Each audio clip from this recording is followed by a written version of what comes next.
Buenas tardes, estimados participantes. Hoy en la sesión 4 vamos a tocar el tema modelo costo, volumen, utilidad, en los cuales vamos a ver el punto costos unitarios variables, precios unitarios, punto de equilibrio en cantidad, punto de equilibrio monetario y punto de equilibrio financiero. Y por último vamos a tocar un sistema de costeo tradicional, como es el costeo por procesos.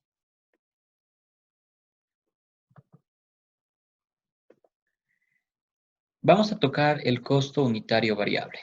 El costo variable unitario tiene como objetivo la evaluación financiera en base a la unidad de costo seleccionada y la cantidad de unidades producidas en la empresa.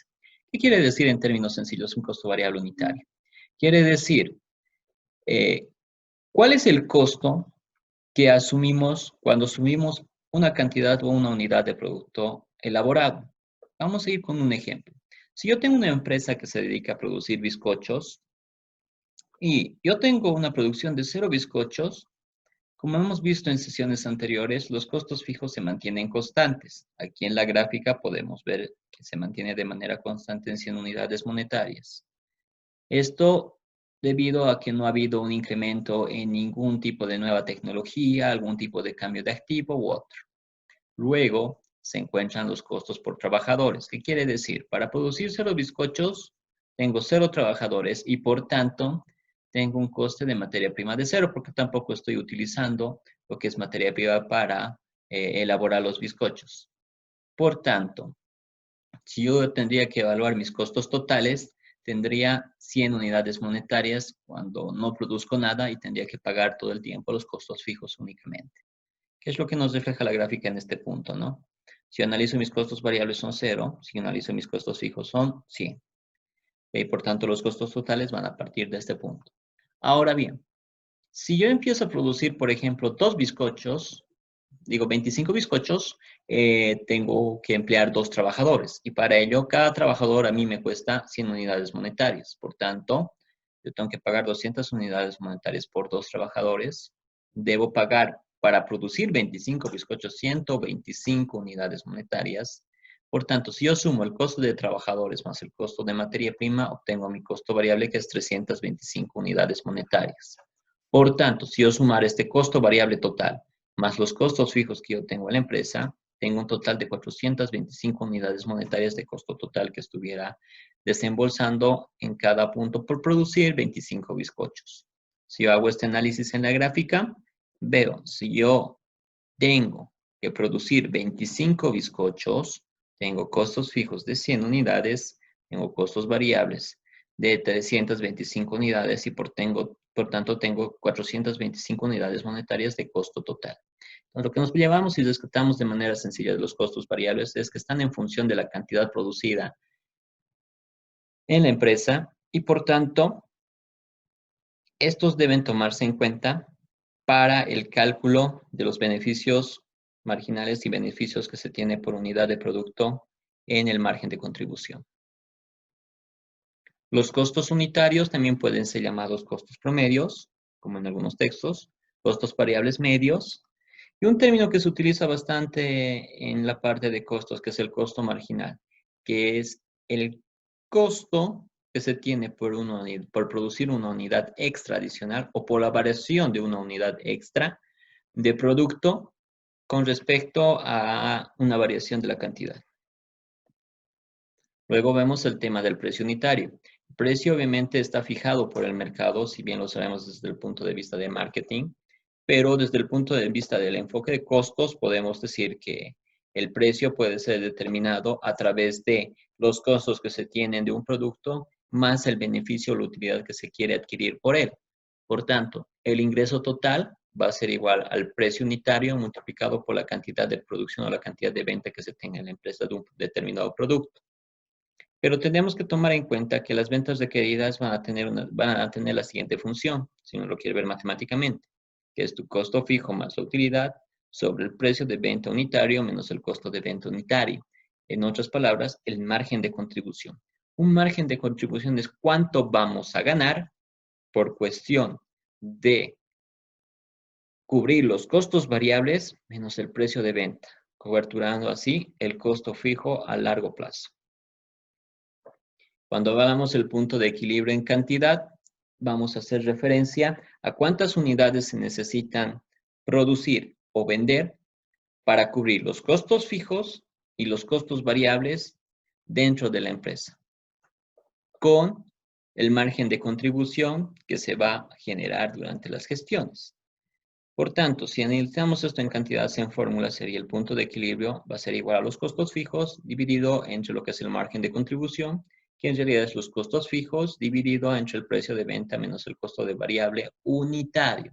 Todo este denominador estamos hablando en términos unitarios, no en términos de cantidad.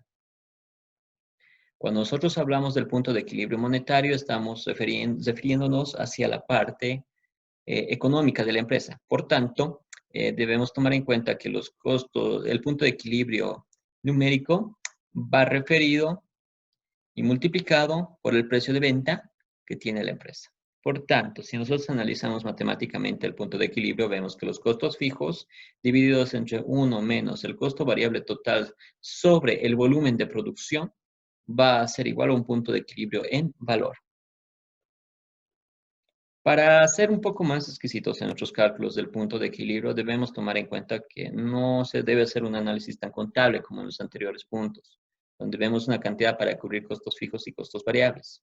Más aún, tenemos que tomar en cuenta que debemos cubrir los flujos que vamos a tener que, con los flujos que vamos a tener que generar, la inversión que se está realizando en producir un determinado lote de productos o en la producción de la empresa. Para ello vamos a utilizar el indicador VAN o valor actual neto, que nos indica el retorno de todos los flujos que se tiene a una tasa de descuento establecida por la empresa, por los periodos que se tiene a través del tiempo, traídos a valor presente, difiriendo o quitando lo que es la inversión inicial. Por tanto, si nosotros obtenemos un VAN igual a 0 con los flujos de las ventas o de los ingresos totales que estamos teniendo, involucrando a los costos totales que estamos viendo en los puntos anteriores, diremos que tenemos un punto de equilibrio financiero. Ahora, el tema que quiero tocar con ustedes más a profundidad es el costeo por procesos. ¿Por qué? Porque en diferentes empresas dedicadas hacia el área de producción, como es nuestro ámbito nacional, vemos que el área de producción tiene fases o procesos para la elaboración de diversos productos. Entre las fases podemos ver fases de productos donde se van elaborando el producto inicial, la entrada de la materia prima, luego se encuentra el inventario en proceso, inventario de producto terminado y obviamente lo que son desperdicios y otros que quedan dentro de la parte de inventario, si nosotros analizamos la partida de realizables dentro de un balance general. Ahora bien, cuando nosotros estamos hablando de un sistema de costeo por procesos, está referido a empresas productoras de papel, textiles, farmacéuticas, procesadoras de alimento y otras. Entonces, gracias a este sistema es posible determinar qué parte de los costos corresponden a unidades terminadas, transferidas, y qué parte se aplica a unidades que todavía se encuentran en proceso de fabricación. Entonces, para entender eso de manera más sencilla, lo vamos a dividir en 4 plazos para generar un reporte de costo de producción. La primera fase está en determinar las unidades a las que se asigna el costo. La segunda en calcular las unidades equivalentes de producción. La tercera en determinar el costo por unidad equivalente. Y la cuarta en asignar costos a las unidades terminadas transferidas a la unidad parcialmente terminada. Lo vamos a ver con ejemplos cada una de estas fases. En el paso 1 debemos establecer cuál es la unidad de medida, básicamente, de nuestro sistema de costeo. Si estamos hablando de barriles, si estamos hablando de toneladas, si estamos hablando de galones, ¿en qué unidades se van a medir? ¿Por qué? Porque ya en el paso 2, que es calcular las unidades equivalentes de producción, nosotros tenemos que establecer tanto las unidades como ver cuántas unidades están dirigidas a la elaboración de los costos de materiales y la otra parte que es el costo de conversión. Entonces, son dos términos distintos. El costo de materiales o dirigido hacia la mano de obra directa y el costo de conversión dirigidos hacia los costos indirectos de fabricación.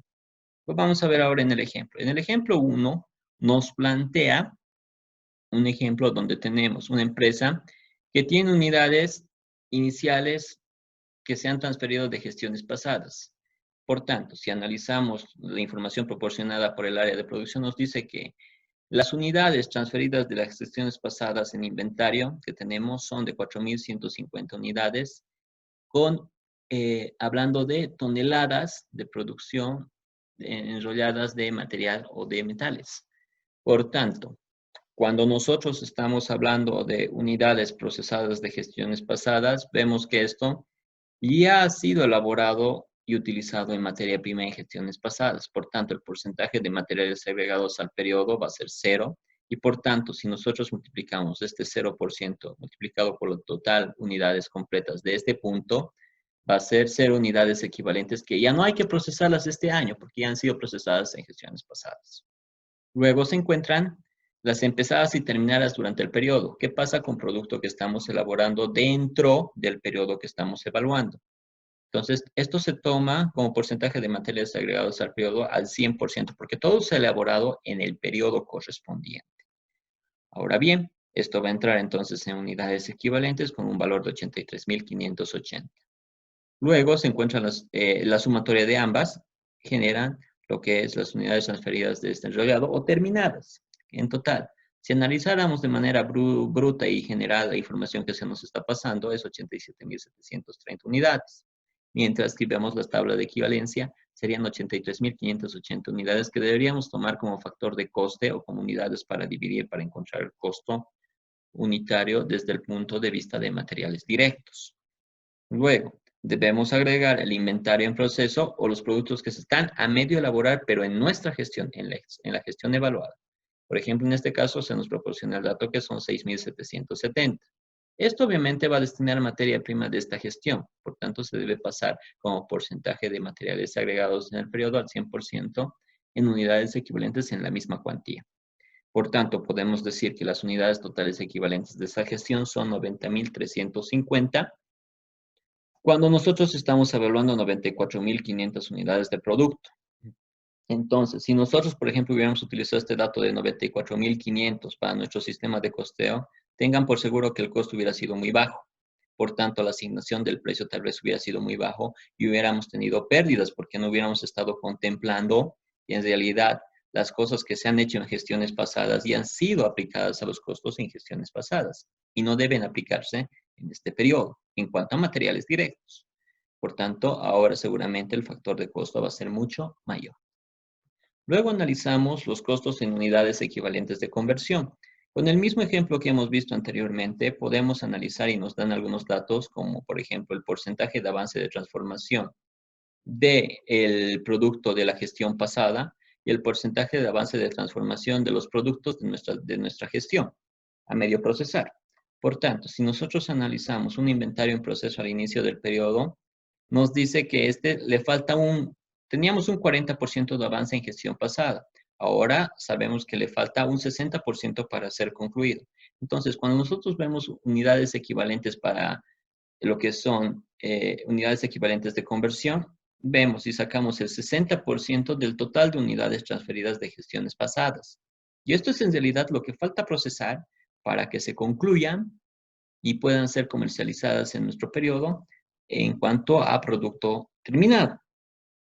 Luego están empezadas y terminadas, que obviamente como hemos empezado y terminado en el mismo periodo, pasan al 100% en unidades equivalentes.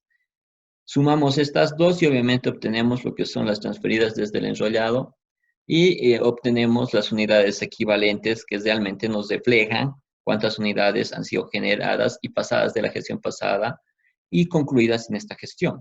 Luego se encuentra el inventario en proceso del final del periodo. Todos los productos que están a medio concluir y que nos dice que están a un 30% de avance de transformación. Entonces calculamos el 30% de este total que se va a cargar y se va a asignar los costos a este periodo y por tanto tenemos, en vez de tener 94.500 en factor de costo en unidades, tenemos 88.101 unidades que deberíamos utilizar como base para dividir los costos que se nos va a proporcionar desde el área de producción de la empresa. Si nosotros hubiéramos tomado 94.500, hubiéramos tenido costos mucho más bajos. Por tanto, hubiera habido un mal costeo. Y por ende, obviamente, esto nos hubiera repercutido en los beneficios que hubiéramos tenido dentro de nuestra gestión. En una auditoría, por ejemplo, de manera interna o una auditoría externa que se realice sobre costos. Ahora bien, una vez teniendo esto, vamos a ir al paso número 3, que es determinar el costo por unidad equivalente. En esto hay que tomar en cuenta el total costo de, por ejemplo, cuando nosotros analizamos costos de materiales por unidades equivalentes, estamos refiriéndonos a la mano de obra directa. Tenemos que analizar el total costo de materiales directos para el periodo dividido entre el total unidades equivalentes de materiales directos. Y el otro factor, el costo de conversión por unidad equivalente, que es el total costo de conversión para el periodo dividido entre el total de unidades equivalentes. Esto nos va a reflejar los dos costos que necesitamos encontrar para encontrar cuánto me cuesta una unidad de producto. Por tanto, pues vamos a ver de manera práctica con el ejemplo 3. El ejemplo 3 nos dice que tenemos, que el área de producción nos dice que el costo de material directo o material directo de fabricación es de 4.654.800 y que el costo de conversión ha de ascender a 1.091.363. Entonces, también nos proporciona cuántas unidades equivalentes nos dan de materia prima que hemos conseguido en el ejemplo 1 y cuántas unidades de costos de conversión vamos a tener que hemos obtenido gracias al ejemplo 2 o muy similar al ejemplo 2. Por tanto, si yo hago una simple división entre total costo de materiales directos del periodo entre unidades equivalentes, obtendré primero el costo de la materia prima y si vuelvo a hacer la misma división pero con el costo de conversión para el periodo, obtendré lo que es el costo de conversión. ¿Por qué es importante estos dos costos? Porque estos costos, si nosotros sumamos, son nuestros costos totales dentro de la empresa. En términos anteriores, hemos estado hablando sobre costo total, dividido entre costo fijo más costo variable. Lo que estamos viendo desde este enfoque de costeo son los procesos de producción y por tanto estamos englobando costos fijos y costos variables y asignándolos en otro tipo de clasificación, como ser costos indirectos, costo de materia prima. Entonces, obtenemos el costo unitario desde el punto de vista de materiales directos y obtenemos el costo unitario desde el punto de vista de costos de conversión. Con el ejemplo 4 vamos a utilizar el paso 4, que es asignar costos a las unidades terminadas transferidas de las unidades parcialmente terminadas. ¿Qué quiere decir esto? Una vez que tengamos los costos por cada unidad de costo, en este caso, material directo y el otro, costos de conversión, vamos a utilizar nuestra tabla de materiales directos que hemos encontrado en el ejemplo 1 y nuestra tabla del ejemplo 2, que son las unidades equivalentes de conversión. Y tenemos obviamente los datos adicionales de cuánto me cuesta cada unidad de material directo y cuánto me cuesta cada unidad de conversión que hemos obtenido en el ejemplo 3. Adicionalmente nos dice que hay costos cargados de gestiones pasadas de 246.000 unidades monetarias. ¿Qué quiere decir esto? Inventario inicial, como vemos en los realizables dentro de un balance general. Ahora bien, si yo analizo esto, haciendo una buena tabla, haciendo lo que es una estructura general de esto, podemos analizar que tenemos un inventario en proceso al inicio del periodo que equivale en un costo total a 246.000 que se nos ha proporcionado de dato. Luego, tenemos un inventario en proceso al inicio del periodo equivalente a 32.370 que sale de los costos de materiales directos y es cero. ¿Por qué? Porque nuestras unidades equivalentes en este punto eran cero. ¿Por qué? Porque todo se ha elaborado en gestiones pasadas. Y el costo de conversión, que son las 2.490 unidades equivalentes multiplicado por el costo de conversión unitario, que es 13. Entonces, con esto obtenemos los 32.370. Luego tenemos lo que es el costo de materiales directos del periodo, que se multiplica su costo de materiales directos y el costo de conversión por las unidades equivalentes, y se obtiene 5.321.810. Si sumamos estos tres costos, vamos a obtener el costo transferido y terminado durante esta gestión, que es 5.180.000. Luego, tenemos el inventario en proceso al final del periodo, que obviamente es los costos de materiales directos, o sea, lo que está a medio realizarse, pero también se debe contabilizar en cuanto a material directo, y los costos de conversión, que era el 30% de avance que teníamos durante el periodo, por su costo de conversión y costo de material directo, respectivamente. Por tanto, obtenemos 453.590 unidades monetarias. Si yo quiero ver todo el costo asignado para el departamento de llenado, por ejemplo, para el departamento que se está analizando, el costo de esta parte, de este proceso, ha de ascender a 6.053.770. Pero lo que me interesa es justamente dividir este factor en dos. Uno, en unidades terminadas y transferidas fuera de la producción, o sea, lo que se ha vendido durante el periodo y se ha comercializado durante el periodo. Y finalmente, lo que va a quedar como inventario de proceso final o costo de inventario de proceso final. O inventario final, si lo analizamos desde lo que es un enfoque de un balance general y obviamente me sirve para sistemas de costeo perpetuos dentro de un estado de resultados. Ahora, ¿qué es lo que nos llevamos de enseñanza de esta lección? En varias empresas vemos unidades de producción. Por tanto, si nosotros no realizamos unidades equivalentes correspondientes y cargamos costos que no son de una gestión en otra, lo que vamos a obtener es que los beneficios no se maximicen, sino se reduzcan. Entonces, una enseñanza que nos llevamos para empresas es, si no se hace una buena asignación de las unidades de acuerdo al porcentaje de avance dentro de cada periodo, pues no obtendremos un costo asignado correspondiente al periodo que se debe evaluar. Por tanto, no tendremos los márgenes correspondientes y beneficios correspondientes. Y por ende, obviamente, no vamos a tener los flujos o los retornos adecuados para la empresa, haciendo que nuestra empresa pierda valor, como hablábamos cuando mencionábamos el tema de flujos de efectivo, el valor y la cadena de valor. Punto número 2, si no tenemos asignado un buen sistema de costeo, no vamos a saber cuánto es nuestro inventario de proceso final o el inventario final. Por tanto, yo no voy a poder establecer un monto monetario dentro de un balance general y por tanto un estado financiero no va a estar bien estructurado. Y punto número 3, si nosotros no asignamos un buen sistema de costeo y no sabemos cuántos son nuestros costos unitarios, la fijación del precio al mercado puede ser errónea. Podemos tener precios muy elevados porque no hemos establecido de manera idónea los costos correspondientes por unidad producida dentro de una empresa. Puede ser que estemos sobrecosteados o tengamos un costeo demasiado bajo y estemos dando un precio demasiado regalado cuando el mercado en realidad nos está pagando mucho más. O al contrario, tener un costo demasiado alto y decidir no entrar con un producto cuando un proceso de costeo estaba mal elaborado, desde el enfoque de costeo por procesos, obviamente, y obviamente evitar entrar a un nuevo segmento de mercado para la empresa. Con esto concluimos la sesión 4. Por favor, se les pide revisar lo que es la plataforma, terminar las tareas correspondientes y terminar la práctica 4, que está basada en el ejemplo 1, 2, 3 y 4 de este capítulo. Con eso terminamos la sesión. Muchas gracias.